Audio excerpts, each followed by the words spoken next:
Hey, good afternoon. It's Bob here.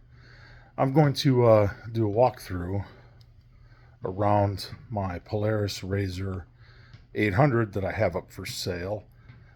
Just to talk about a few things with it because I've got a lot of interest in it and I get a lot of questions. And rather than typing them out all the time, let's see if I can answer them with a video that I can go ahead and attach to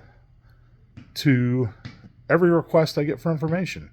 So anyway, I'm going to flip it around, and I've got my nice bright light with me, and we're going to chat about it a little bit, see what we got. All right. So, I've got my light. Just the first is the quick walk around. It is a 2013 Polaris RZR. This bike started life as the 52-inch wide Polaris RZR. Okay, what that means is the wheel width on it was made to be 52 inches wide so that it could be ridden on trails in national forests. National forests had a limit on the width of side-by-sides, and they limited it to 52 inches. Now, this is really impractical for those who don't ride in national forests. The reason is the bike sits fairly low to the ground. It's made to get around real well.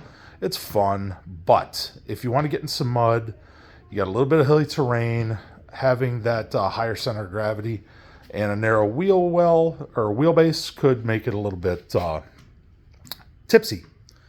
And I actually have tipped this one over going through mud twice. Once was on the side of a hill, and it wasn't a violent tip over. It just kind of tipped over. Kind of like if you had a couple too many beers and you just got out of your chair a little bit wrong. So anyway, let me talk about the conversion I did to it first. Well, let me back up. When I bought the vehicle, it was snorkeled. And there's a few extra parts, actually from the conversion and just extra parts from time that I put in the back for whoever wants the bike. But these three snorkels right here I made, okay? They're PVC. I put black truck bed lining on them. And I snorkeled the bike and it worked out quite well. Okay, I'm not going to pull the plate off down here. There's a plate right there. Okay, it just snaps into place and you can see the air box. I believe the clutch box is right behind that. I might be mistaken. I just don't remember right off. And the water pump is right down there. So anyway, and right there, right here, you can see the radio. I put in a stereo system. The stereo system comes with a free bird nest, by the way. Little box up there for the phone that's integral to the roof. It is the perfect place for not Carolina chickadees, or little birds and stuff to make nests. Anyway, that's kind of a little funny thing. I cannot not get a bird nest in there. Stereo right here. Although the stereo is basically nothing more than speakers. I built the mounts for the speakers. They're PVC. This actually was a box that came with the bike. I bought new pile speakers, put them in. And the speakers come with the bike. The radio might need some extra love. So anyway, getting back just a little bit, the bike, when I first bought it, actually had the radiator right here mounted in the back of the frame. The reason was the kid that had it before me only had it about a year, and he was a tinkerer. He modified it so that you could drive it through really deep mud and not clog the radiator up. I found that to be a little bit dangerous for the type of riding we were doing. We were over in Mississippi, and it was just like Texas. It was hotter than Hades all summer long, and I didn't want a hose to come loose because if it did, anybody sitting in the cabin would have been scalded. So to make the bike safe again, I actually snorkeled it, took the radiator, and put it back up here where it goes. Hold on one second. Let's see if I can do this here.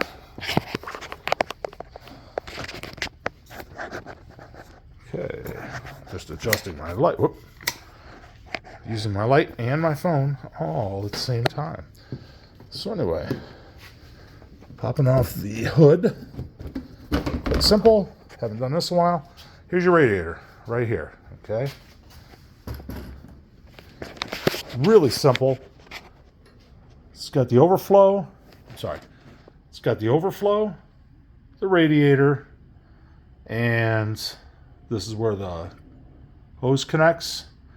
And it's real simple. It's just like 3 or 4 mounting bolts. It came in and worked out real well. Down here you can see the radiator through the little plastic grill guard. And what I did was made sure I had brand new tubing, all the plumbing to put it back up in the front where it belonged, and hooked it up.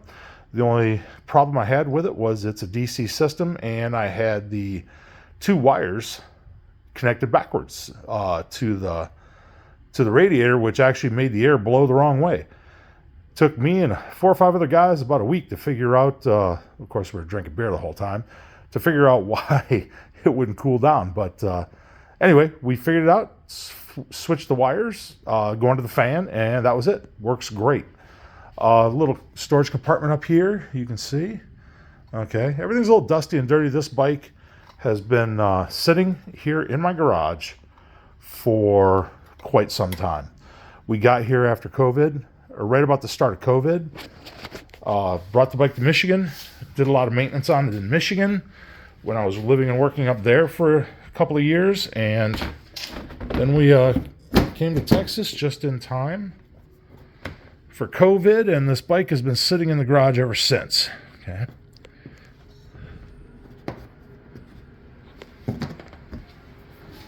All right. So getting back to the walk around. All right. There's a front. Put a front bumper on it. Got a real nice front bumper. Okay. There's no winch. I didn't have a need for a winch because everybody else had them, and we always rode the big crew people. It's got a nice LED light on top. A lot of people do put winches in them. They're inexpensive. They're easy to do, and there's tons of videos on YouTube and out there how to do it. So anyway, front bumper. Okay. LED lights. It's a custom aluminum roof that was built literally specifically for this bike.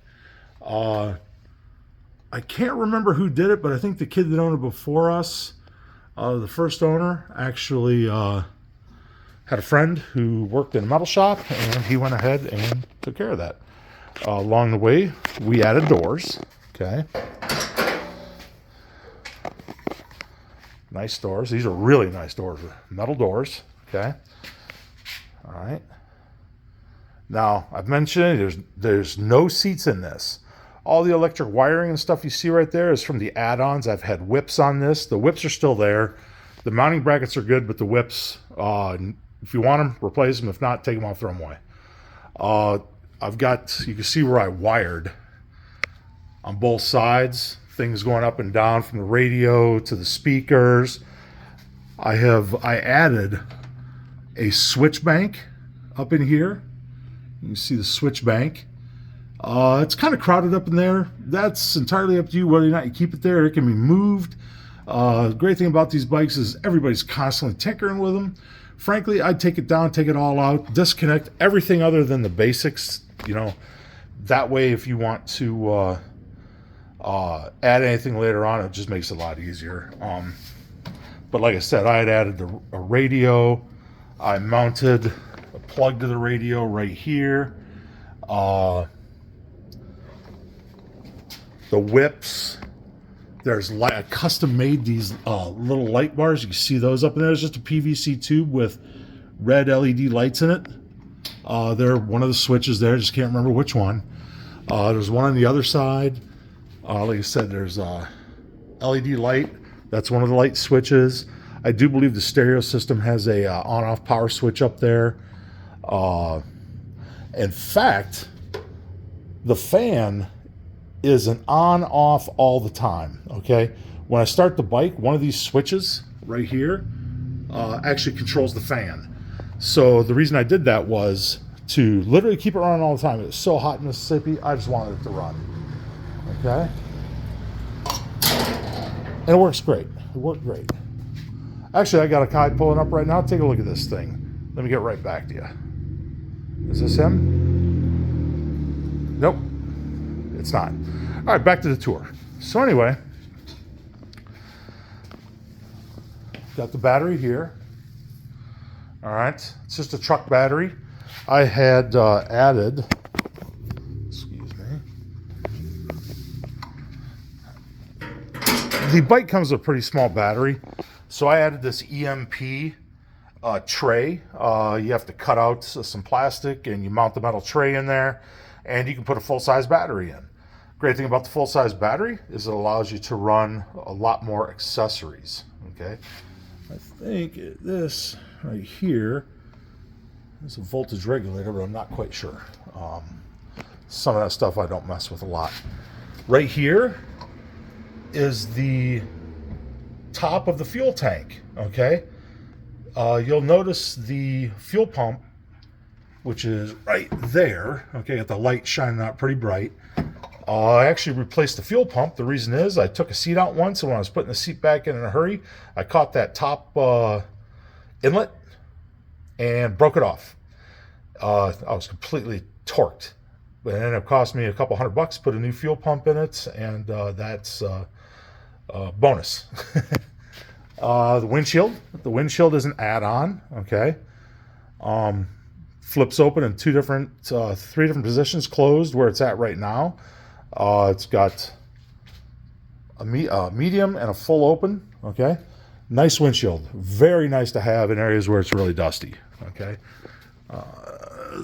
there's no radio in that box. Okay, but you gotta know it's just a storage compartment now, so we put gloves and stuff like that in there.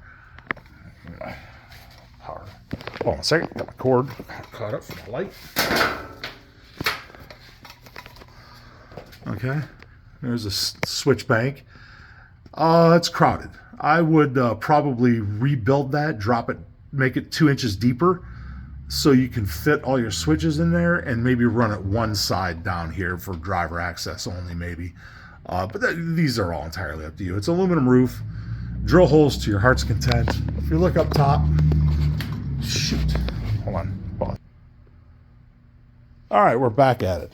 Sorry about that. Unplugged my light on myself on accident.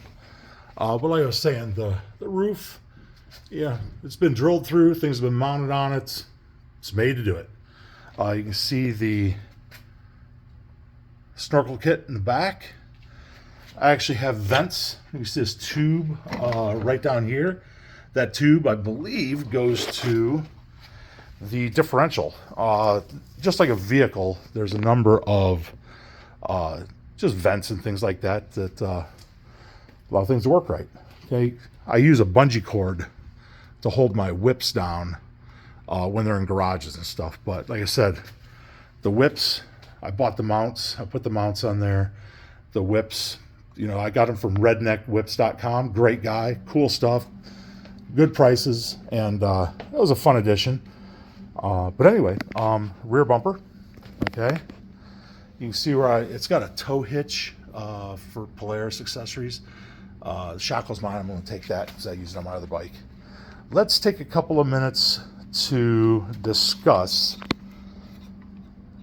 what's under the bike. Okay, first of all, they're brand new tires. Okay, they literally don't have any time on them. We put them on and pulled the bike up on a trailer, brought it down here, backed it into a 3-sided shed on a farm, sat in a 3-sided shed, and then we drove it up on the trailer, drove it here, brought it in, pulled it in the garage, and I started tinkering with it again. So these are, let's see, Swamp Light AT 28 by 14 inch tires. The rims came on the bike. I liked them, so I just left them. Okay, you can see the spacer in there. I put an 1.5 inch spacer all the way around. Okay, now I'm gonna pause a minute. I'm gonna get something to sit on. Beer. Okay, bike's had a lot of work done to it. It's dusty, it's dirty, but I did the conversion. So Another guy had a Polaris RZR S. It's exactly the same bike, same engine, same differentials, transmission, everything. The only difference is the upper and lower arms. This is the upper arm I'm shining the light on right there, lower control arm, and the axles, which I'm shining right in the middle there, okay, they are longer. It increases the width of the bike, and it increases the stability of the bike. So I bought those on a bike that he was tearing apart. He had bent the frame from bumping into a tree, and he just took his insurance check and then bought the bike back for a couple $100 and parted it out completely. I thought that was pretty ingenious. So I purchased the upper and lower control arms. I purchased his axles. I've used Gorilla axles in this. I've always put the upgraded axles in it. It's got Fox shocks, okay? If you know anything about Fox shocks, is that they are lifetime warranted. One of the shocks, I believe, is the left front one. The top, where it connects to the frame, was broken, and I sent it back to the company. The company fixed it, rebuilt it, and sent it to me ready to go. So basically, each one of these shocks alone is like $350 or $400 each. They work great. I've adjusted them up kind of high because I like the higher ride. I installed a 2-inch lift on this bike. I believe you can see it right there. It's adjustable also in the front and the back. It's a lift kit. So it's 2 inches taller, I think 3 inches wider with the arms, upper and lower RZR S control arms. And you can see on the other side of the hub, the rotor hub, that I put the 1.5-inch spacers in it too. So this bike is like 6 inches wider, and maybe even a little bit more than the standard RZR 52-inch trail model, which this started life out as. I've had a lot of work done to it lately. Okay, you see over here, I'm just showing you these. You can see the spacer over in there, rotor hubs, rotors, the axles, the Polaris, the Fox shocks, and this is of course the rear differential. The exhaust on these things are always rusted. It's just part of the game. Surface rust on them as they get hot. There's no anything left on them, and they get rusty. The reason you see blue on these lower control arms is because the upper and lower control arms were blue. I had painted them with, when they were off the bike before I installed them, I painted them with black undercoating, just like the roof.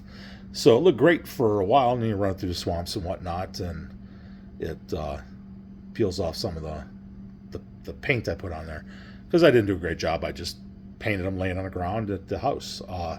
But anyway, this thing has received, I've given this thing a lot of life. The bushings have been replaced, the rotor hubs, the wheel hubs have been replaced. Wheel bearings are constantly replaced on these. I actually have a kit now that you pump grease directly into the wheel bearings, because when you get the wheel bearings, they're dry, and people just put them in there and they're great for a while, but if you ride in water, sand, or mud, they don't last. Wheel bearings are one of the most commonly replaced things on these, and it's just the way it is. And axles, you'll notice the boots on the axles, just to give everybody a heads up, boots on the axles are great, but when you get a little split in one, I think there's a little split right there in that one, you got to go ahead and take it apart, pull the axles out, and replace the boots. That is cheap compared to the couple of $100 per axle price to replace the axles on your own. And you really should know how to tinker with these things. So you see the Zerk fitting, or Alamite, on top of the control arm surface there. I keep those greased up real well. And actually, I believe we put new inserts inside of all the upper and lower control arms and the pivot joints. So they're in tip-top. The bike is dirty as hell, but at least I know it's got a lot of work done to it to keep it running good.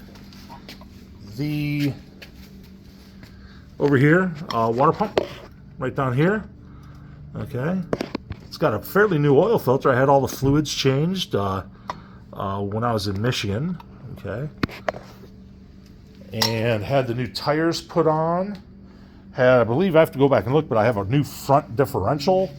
The differential on the front of this bike was a little wonky when I got it, but I don't believe in repairing things too soon. And it took a couple of years. Actually, you can see it is very shiny new. Okay, very shiny new. Axle boot, there's fresh grease on this upper control arm. There's fresh grease on the lower control arm. All the bushings have been replaced. Here, this is Rhino axles. I'm sorry, not Gorilla axles. I was mistaken. Rhino axles. Okay, they've been upgraded. Okay, this steering arm right here is an upgraded, heavier duty steering arm. These break commonly on these bikes when you put a little use in them.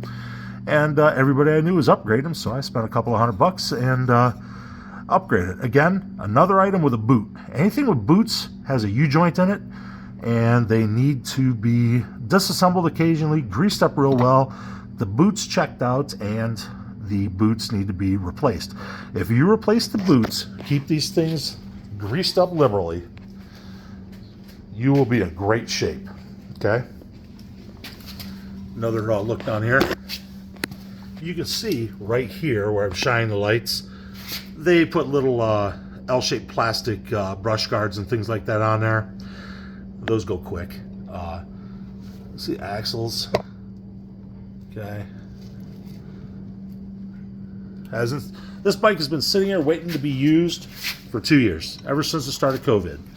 Okay, you can see the fresh grease on the Alamites or the Zerk fittings. They're called Zerk fittings when I was a kid growing up. I know a lot of guys call them Alamites. Okay, again, you got Fox shocks up in here.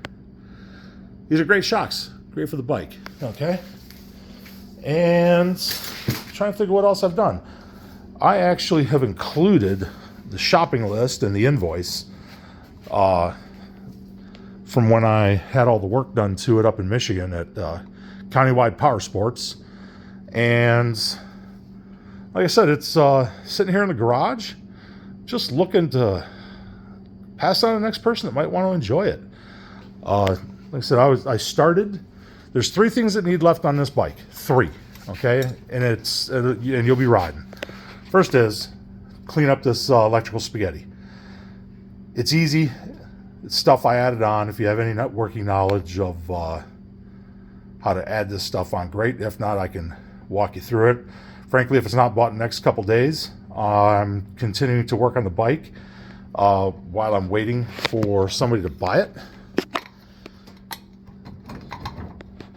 And the more work I do, the more it's going to cost you, so to speak, because the 3 things that need done are new seats. Okay, the reason it needs new seats is because when you go in the water that is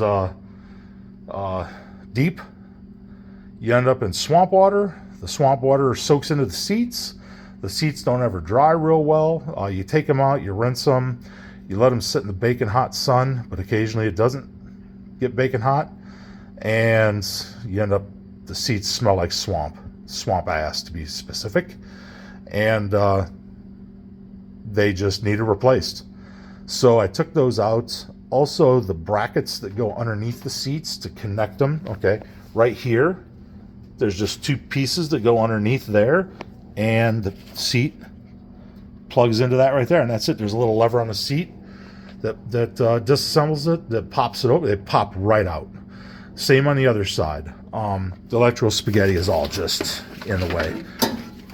You can see right here where I connected accessories to the hot side. I'm just going to take those off, and I'll trace them back and clean up the wiring back to its original state, and get it ready for the next guy. The fuse box. Seats are number 1. Okay, I rinsed the fuse box a couple of days ago. All right, I rinsed it really well with parts cleaner, actually electrical parts cleaner, and waited for it to dry. And then I sprayed it out with compressed air. Let's see, where's the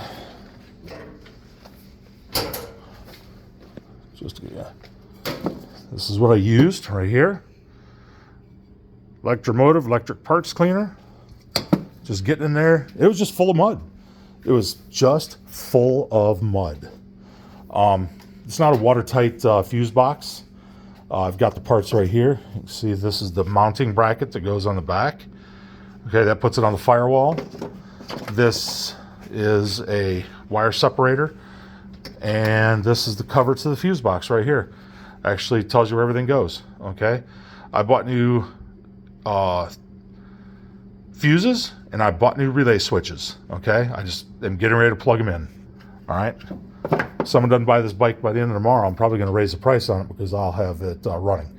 Like I said, I drove it into the garage, parked it, and just started working on it again. But then COVID hit. After I got my case of COVID and a couple of other health problems I had to get taken care of, I was down for a year and a half. So basically, I just didn't do a damn thing on the bike. So here we are. We're talking about seats, which is your choice. Actually, you can buy an adapter bracket to put RZR 1000 seats in it. And if you'll notice right over here, underneath the camping gear and the carts, I have a RZR 1000. That bike right there has excellent seats in it. In fact, they're a big step up from the RZR 800 seats. Used to new seats for this bike and the brackets can run you $400 to $1,000. It's entirely up to you. Looking at used market, parts for these things are all over the place. So we talked about the fuse box. We talked about the new seats, talked a little bit about some of the conversions I've done to it. Liking to keep things in good working order. Liking to have good bumpers. Okay. And lastly, I'm not going to get down on the ground because it'll probably take me 5 minutes to get back up. But underneath the bike, there was a one-piece plastic skid plate. Okay. It was about 4 or 5 feet long and it fit the bottom of the frame of the bike. That was great. However, it was a pain in the butt. When you wanted to change the oil, you had to disassemble it. It was always full of mud. In fact, after I washed this bike probably 4 times with a pressure washer, I was still getting mud fall in my eyes when I was getting under there to work on it. So I actually took it off. And my intention was to purchase the 2 or 3 piece aluminum skid plate set. 2 or 3 years ago, it was about $350. I can't really imagine it's going to be that much more. Literally, it's just flat pieces of aluminum with a fairly large washer and a bolt that goes into it. Interestingly enough, in my pile of crap, I've been cleaning my workshop like I can't even tell you. But this right here is actually one of the skid plate washers. So you get a bolt that goes up into the frame, and that's the washer. And that's it. I had about a dozen of them. Anyway, so this is the tour of the bike. I hope I've answered some questions. It's an ATV. It's not a show car. I used it for 3 years, mostly on weekends at our camp that we leased a spot at there in Mississippi. It was a lot of fun. I've got pictures on my YouTube page. I will post more. I mean, I've got pictures of it when I had just finished the conversion. I've got pictures of it as I was working on it. Pictures of us riding it in the field.